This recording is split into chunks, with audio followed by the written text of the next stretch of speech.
The following video has been brought to you by me. Hey guys, it's me, Double D, with another episode of Star Fox Adventures. Last time, we restored power to Cloud Runner Fortress, rescued the Queen and her children. This time, the Queen has given us clearance to the treasure room where the Spellstone is supposedly hold. That was really a terrible grammatical error on my part, but you get the point. The Spellstone is in the treasure room. We want to get there as quickly as possible, because as possible, General Scales is already there. This time, we're gonna be going to the treasure room, and does she not have collision? The Queen does not have collision at all. That's pretty weird. Anyway, this time, I highly recommend that you restore your health and make sure that you have just enough magic to put on the Sharpclaw costume at least twice. Why that specific number? Well, we'll be getting into why later. So, the first things first before we get into the treasure room where the Spellstone is held. This fan. The thing that's been holding us up to get us across this gap. You want to remember this. As such, I'm going to be setting the Sharpclaw costume to the Y shortcut because we're going to be needing it. Actually, no. We're going to be needing the lantern, so I'm going to set that to the Y shortcut. But I'm going to be putting on the Sharpclaw costume for reasons that involve this barrel. That, for some reason, Fox cannot hold with his furry hands, but as a Sharpclaw, his newly formed scaly hands can hold it. What you want to do is make sure the barrel is floating. This is extremely difficult to do because sometimes physics can just...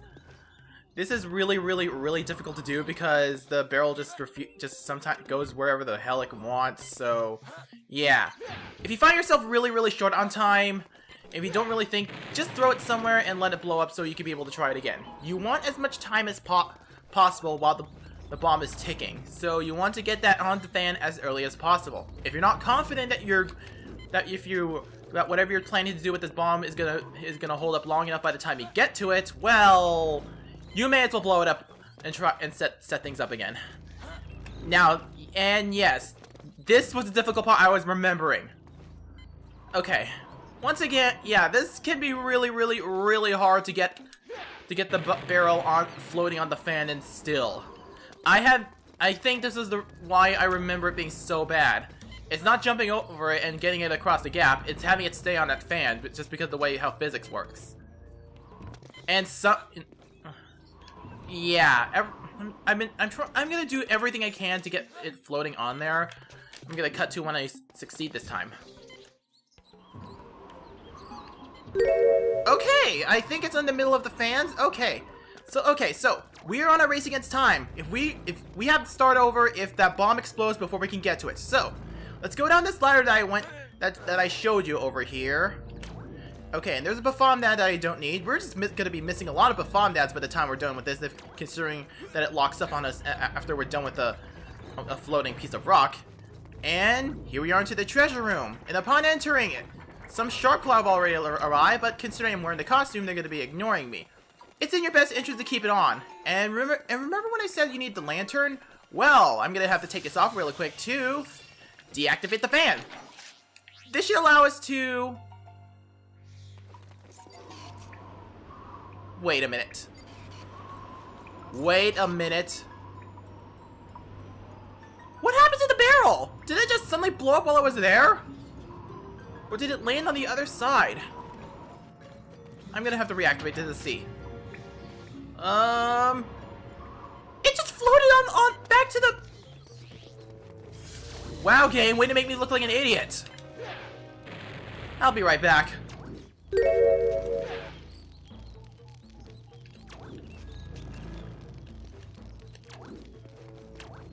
You know, I probably should have thrown it diagonally to get it to stay like that. So it hits the wall and then banks off of it and then heads to the center of the fan. I feel like an idiot for not realizing I could do that. Okay, I'll meet you guys back at that fan. Down below. Okay, now upon deactivating it. There's the bomb over there. Once again, you want to fill your magic to at least enough to be able to wear the Sharpclaw costume at least 2 times. And you also want your fireflies unless you memorize it or know the way. In fact, it's easy to see right here, and... there you go. There's the passageway to where we want to go next. But I want to check in here because there's a Bafom Dad over there that we clearly don't need because, again, we are maxed out capacity. This game This place just loves to toss up a Fomdads left and right, even though we don't even need them anymore. Anyway, I want to go check on that box over there, even though I'm pretty sure it contains health items. And the fireflies are suddenly disappeared, because I don't know why, they just suddenly disappeared. Come to think of it, did the Sharpclaw was guarding the entrance disappear too? I just realized this. No, they're still here. Okay.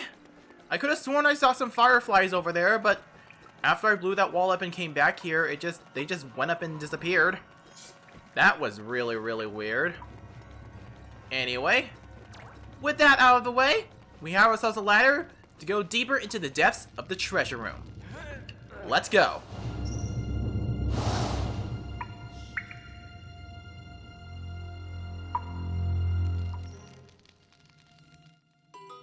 I'm surprised Fox hasn't broken his leg from that high of a fall after dropping down that ladder. Okay, so if you're suddenly hesitant on what we're about to do here today, right now, here's the staff rocket booster to, well, get you back up to where you started. In fact, I'm going to show the cutscene that allows us to do this. And he just stays there like a static model because I don't know. But yeah. If you feel like you're not prepared for what we're about to do here in the depths of the treasure room, that rocket booster will be handy for you to get back to the upper grounds of the treasure room. With that out of the way, I'm going to refill on my magic because I just wasted some trying to demonstrate something. And let's head in. These doors head into the same room, so you don't have to worry about which one. Let's go. Scales!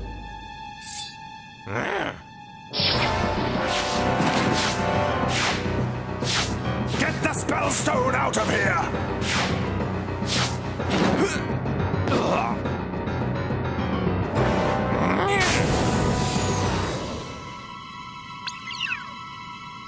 Huh?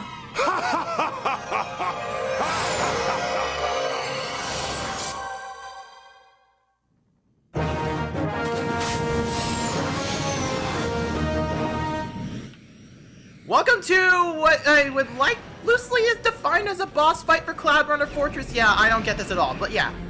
We have the Spellstone to chase after, and we're going to be driving our way to it. These Sharpclaw operate on very loosely defined rubber band AI, in which the further you're behind, the more they slow down, depending on how many Sharpclaw are left.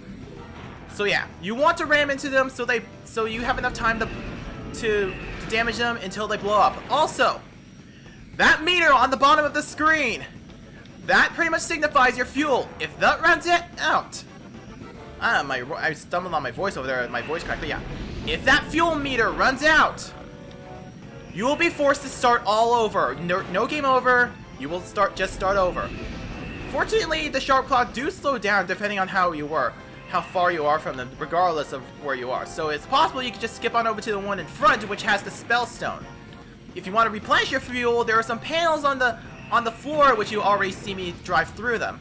They will help you restore your fuel.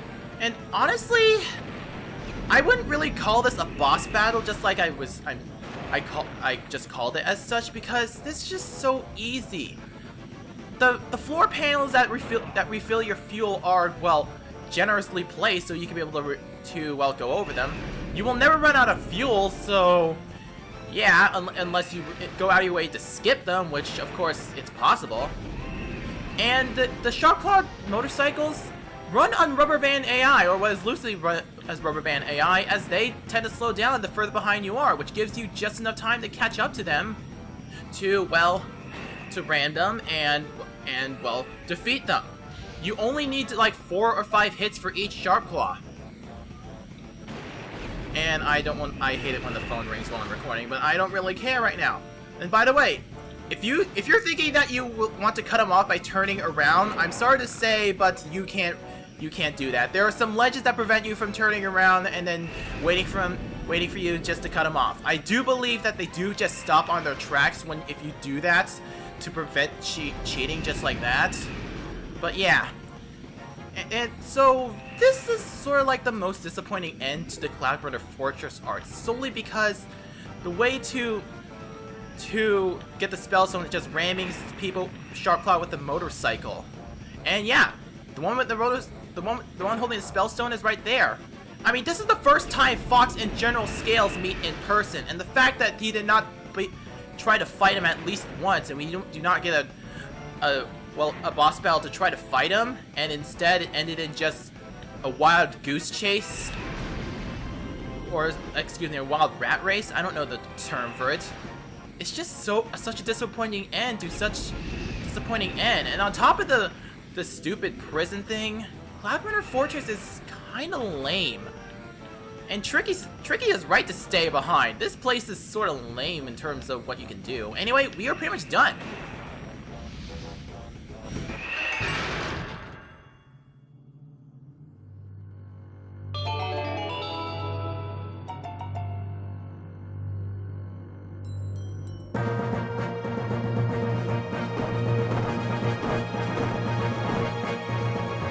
Well done, Fox. You now have the second Spellstone. And with Scales gone, my tribe can now start to rebuild their lives. I am forever grateful. Don't forget, as soon as you get back to the surface, you need to find the Ocean Force Point Temple.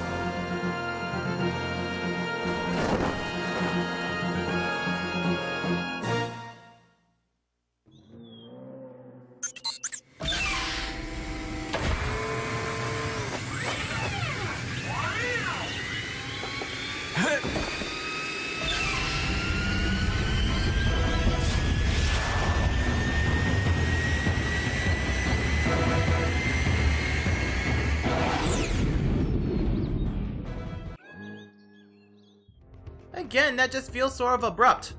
Anyway, we now have to head back to Dinosaur Planet to return to the Ocean Force Point Temple. But before we do that, well, there are a couple of dialogue I want to get to. First off, what happens if there are 2 more pieces of rock over there that we can't get to yet. But what happens if you try to go back to the one you already completed, like Dark Ice Mines? What are you doing, Fox? You've collected the Spellstone, so there's no need for you to go back. You're just wasting time.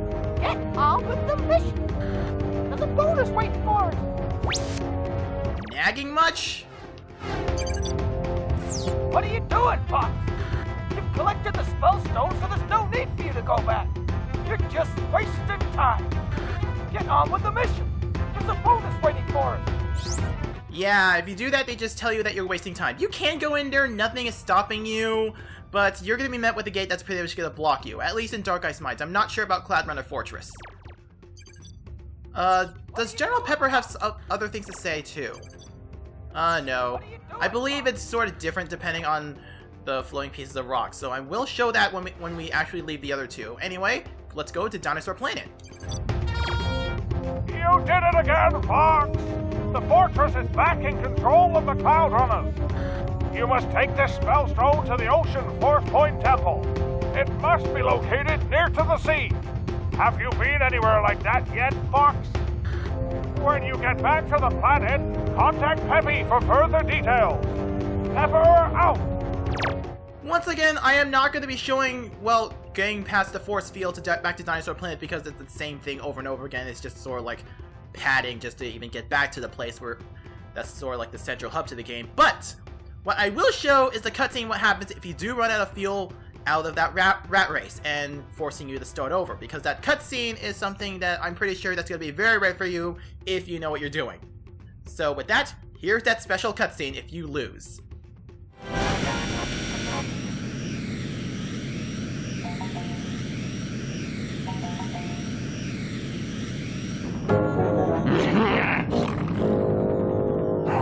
Don't let us down, Fox. I know you can do it.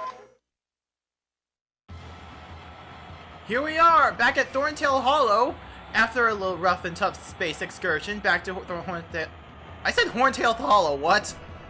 But Thorntail Hollow, and by rough and tough, I mean not so rough anymore.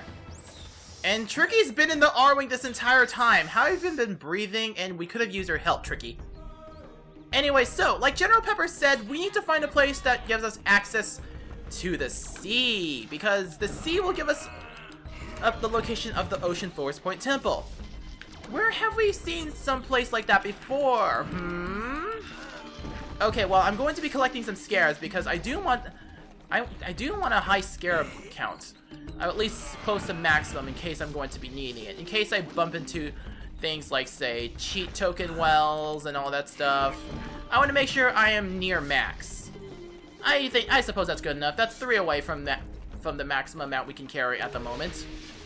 Anyway, let's go here because the only place I can think of that has the sea is Cape Claw.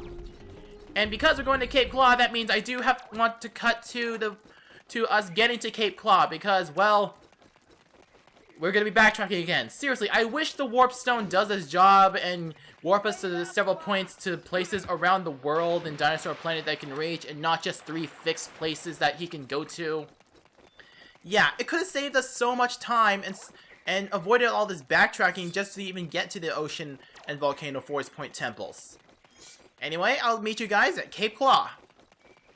And here we are! Welcome back to Cape Claw, and I suppose I have not mentioned this because, well, we're still in the heat of the moment of the cutscenes, but as you noticed, we already have another segment of health, no. Yeah, I said it right, but yeah. We already have another segment of health that's, well, given to us now. So we now have 5, I would like to say hearts, but I guess box symbols will have to do, but yeah. Now we have 5 full units of health, or at least it's supposed to be full, but it got hit along the way. But still, that means, yeah, we will be dying less if not at all. In fact, by this point, you should be good on not dying. I mean, the 3 segments, yeah, you can have a hard time, but after 5, you pretty much don't have to worry about dying unless you are a masochist and like to damage yourself a lot. Anyway, so. Earlier, we saw something like this, well, with the Sharpclaw door and the pad. At first, we couldn't really do anything about that, but now that we got the Sharpclaw disguise, our newly found scaly feet gives us clearance. So now we are going to the inside of the temple where it is, well, there is water here. So, a platform will rise, but we need something to stay on if we want it to stay. Hey, Tricky. There you are. Good boy, Tricky. Okay. So, let's push this down. And the water will suddenly stop flowing, and it gives us access to this cave. Again, how do you stop a waterfall? I have no idea. But that's not all. Oh, well, okay, well, that is all. I'm gonna set Tricky's call to the Y shortcut because we're going to be needing him. We can't really do much about back in this room at all, but we want to go I said outstairs, what? No. Outside to check out that waterfall that stopped because it showed us a little cave that we have yet to go into when we first get in here. That was a really weird way of putting it. I can never seem to stop doing that, and I might as well get this fuel cell and 27 plus 15. If I'm not mistaken, okay, my math could be sucking, but that's 42. That is the maximum amount of fuel cells you need for the entire game. Yeah. You don't need all 75. 42 is the maximum amount of fuel cells that you need for the entire game. They are that really shows how extremely generous they are with the fuel cells. Anyway. Let's go over here to replenish our health from that fall damage that we had suffered, and does this room look familiar? It should. Well, not really.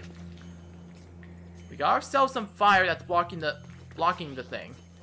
So, what do we do about fire that's blocking our way? We douse it with it's ice, but ice like to say water.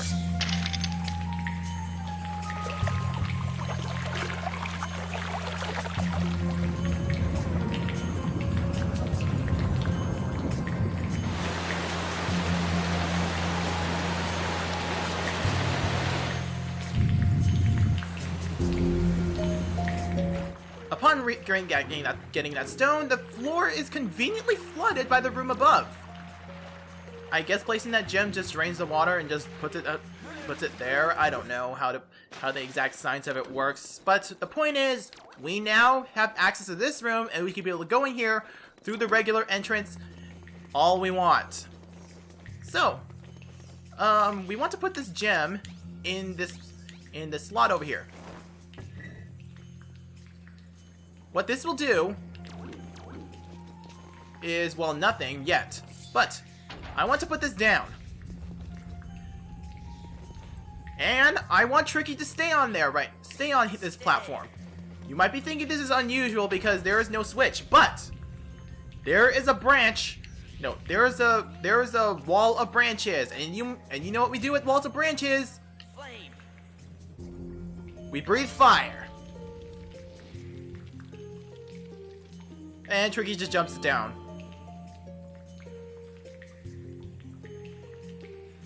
And that gives us the light to one of the gems over here, but we are missing a gem. Now, if I don't have the best memory of where the gem is, but I do believe the gem is somewhere that we can now access because we got the Sharpclaw costume. I just can't seem to remember where it is because I don't have the greatest memory of where everything is. Hang on a moment. I can't believe I went straight for the temple. There is someone being beat up right over there by Sharpclaw. Well, let's go ahead and be good little Samaritans and help out that poor fella that's being beat up, because I bet when you save someone from being beat up by enemies, they reward us. So, let's go! And bash him down, foot to the chest, and he doesn't seem to do much to assist us, as that he has a... How is he not hitting with that long reach of that spear of his? Anyway, let's hit him. And with that, we have rescued this fellow over here. He is known as a Lightfoot, jewel-crazed dinosaur indeed. Hey, you stay away, you stinking furball, or me smash you good. What? But I just saved you. Me trust no one. Sharpclaw say I steal their things, but they stinking liars.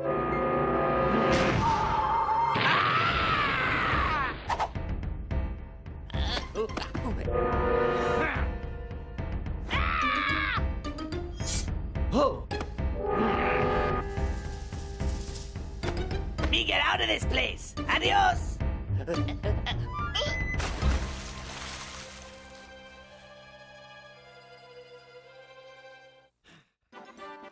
Well, that was one way of getting a gem. And how convenient for that Sharpclaw to be manning that cannon and happening to launch it. Anyway, we got the other fire gem that will probably give us access to the Ocean Forest Point Temple. So let's go ahead and put it back onto the rightful pedestal. And here we are, back in the entrance, and now we place this gem in here.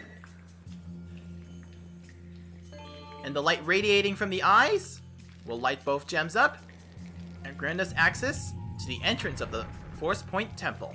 The Ocean Forest Point Temple. I forgot to say ocean there. But we are not exactly at the entrance quite yet. What we want to do is find a way to get to the other side and open that gate.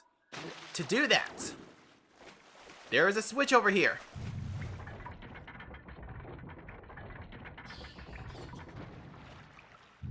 Unfortunately, Tricky is too short to use it to step on that switch underwater, so we need to find an alternate way around.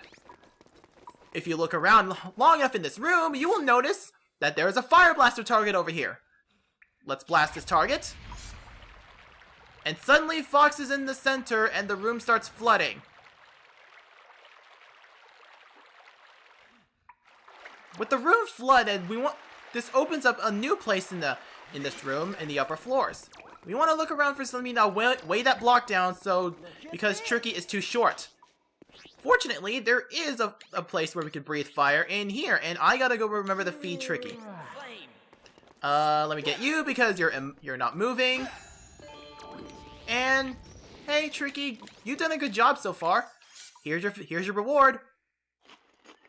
That kind of looks wrong with the camera angle and where he's positioned. I'm sorry. Anyway, with the block down, all we have to do is blast the fire blaster target again.